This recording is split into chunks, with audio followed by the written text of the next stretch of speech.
Hello there, welcome people of YouTube, and here is another guide or take on another different class. This time it's gonna be the rogue.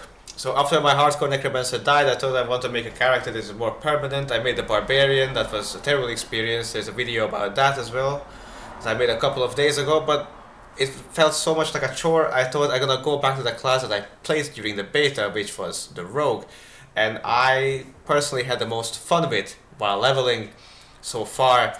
And I stopped her leveling because of a simple thing. I just felt I was so powerful I can actually clear the capstone dungeon at level 42, which then I did. To address the elephant in the room, I'm level 46 currently on my character because before making the video I thought I'm gonna play some PvP just to finish off one of my Tree of Whispers quests, and I had so much fun doing PvP I went from 43 to 46.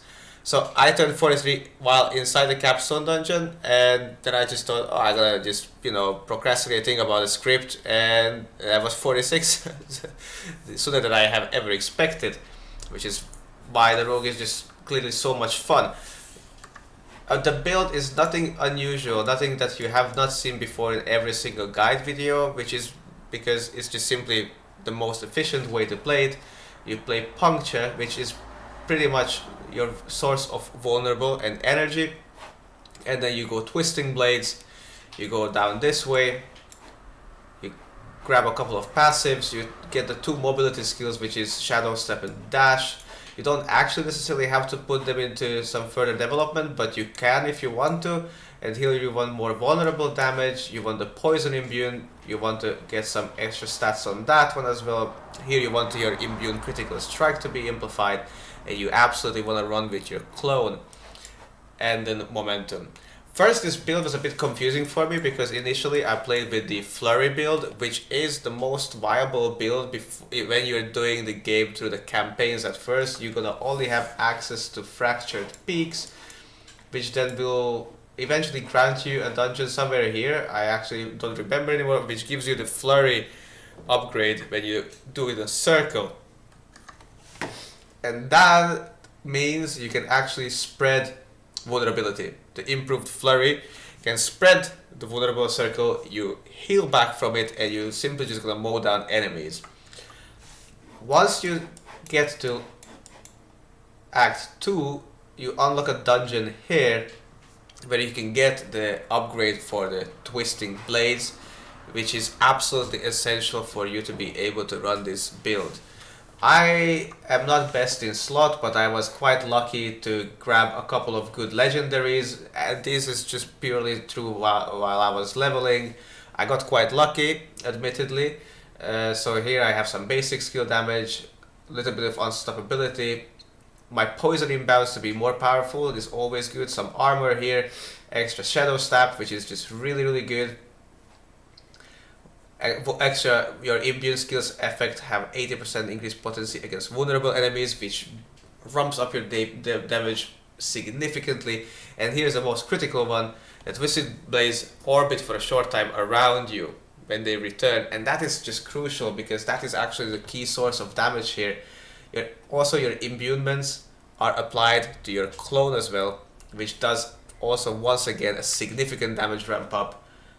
And there you have some basic energy regeneration on elites, some extra core DPS, and some move speed. Mind you, these are not best in slot, these are just legendaries I found throughout my way through to level 46, level 50 almost.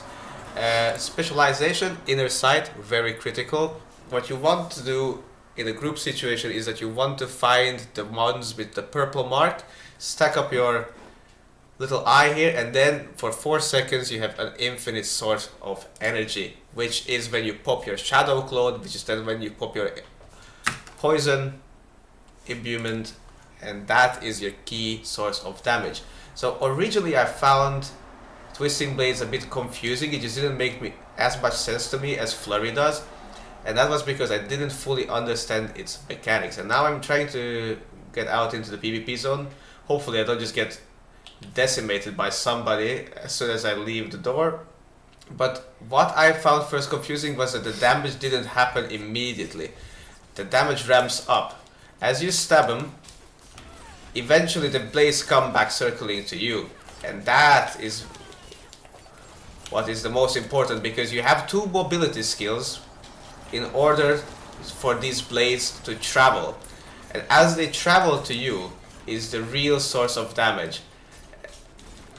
When you are defeating elites or bosses at the end of a dungeon, you want to pop your clone if you have the inbound enhancing ability, and your clone is going to copy what you're doing, which just triples or quadruples your damage output.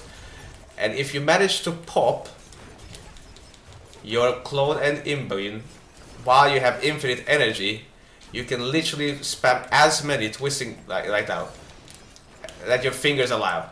Okay, and that was really a bad showcase for that, but you get the idea.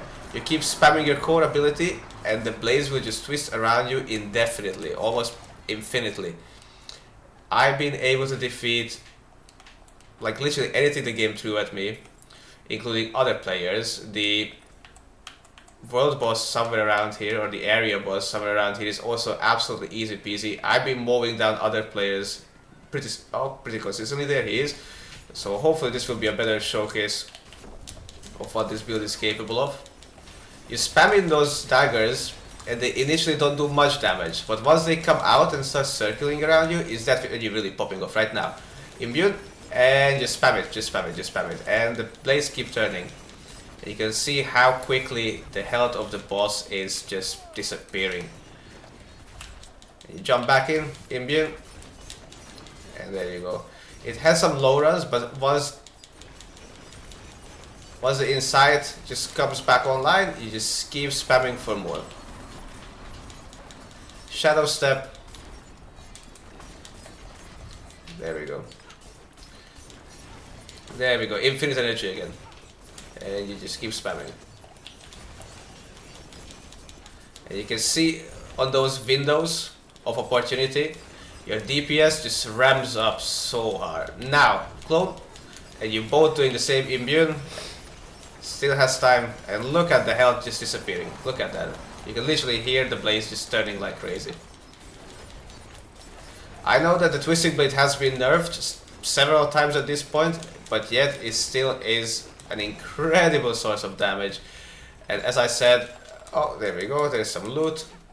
You can actually clear, I can show you my renown bar, so you can see that it's not anymore restricted to world tier 3, because I have already cleared the capstone dungeon at level 42. Unfortunately, I didn't record that. That is very sad, but you can have to take my word for it. The only issue I've ran into while clearing the capstone dungeon at 42 was the last boss, the collector, where I had to buy the elixir to deal more damage to the undead, which was a significant support, otherwise I wasn't able to do it. But I gave it a couple of tries, and yep, and then I was fine.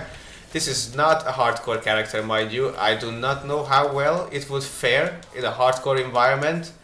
While I was running rogue in hardcore, I used actually the frost imbue just for more CC, and I used traps for more survivability. Originally I ran this build as well with more survivability. Well, not more survivability, but I was thinking more CC because with poison trap. But at some point I had to recognize the fact that it was inefficient, because I was dashing and jumping so much across the dungeons that it just slowed me down. And you don't need that slow down, because twisting blades does more damage the further you travel. So once you stab it into the enemy, you want to get out of there as far as you can, because the blades travel with you and they do damage while they travel. So I hope it helps. I don't know if it's a good enough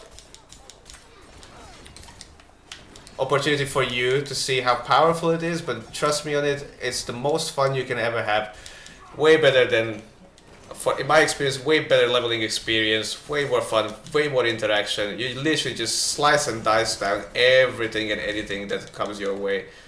And as far as I'm concerned, it does not fall down, fall behind later stages in the game as well. So if you ever thought giving the rogue a go, this is your call to action, you definitely should.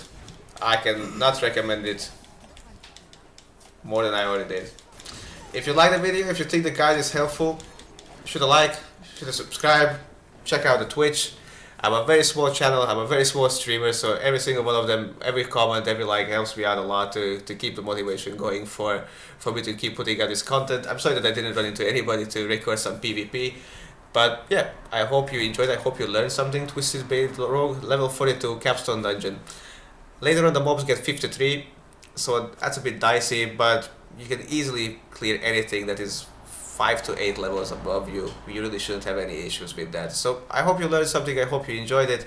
My name was Rimin42, and see you later.